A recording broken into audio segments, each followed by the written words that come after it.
Gelagat, gelagat, kita berbuat dosa.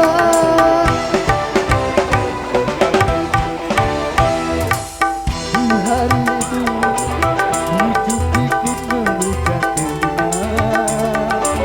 semua manusia bunda rasa dengan urusannya.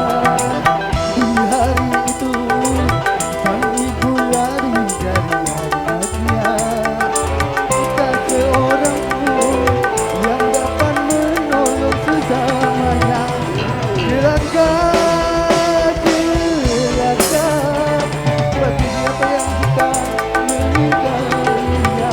Gelagat, gelagat, bagi siapa yang suka berbuat dosa.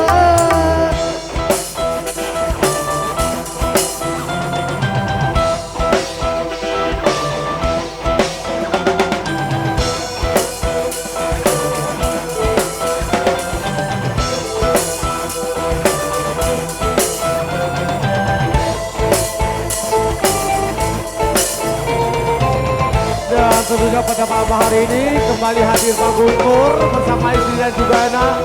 Kami persilakan untuk menaiki tempat yang berbahagia ini.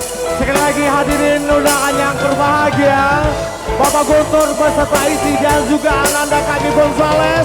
Kami persilakan untuk menaiki singgah sana.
Semua itu diperhitungkan.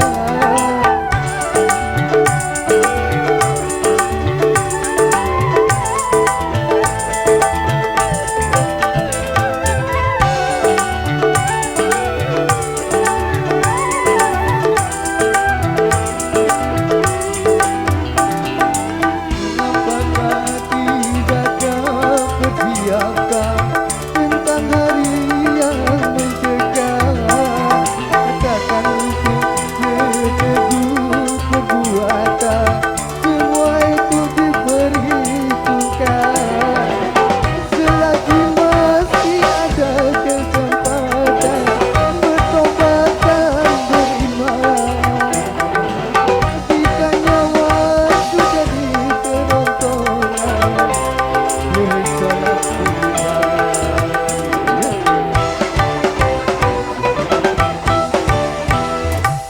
hari berbangkit, hari yang pasti akan datang kelak. Di hari itu semua amal diperlihatkan. Hari berbangkit, hari yang teramat menegangkan. Semua manusia bunda rasa dengan urusannya. Gelagat,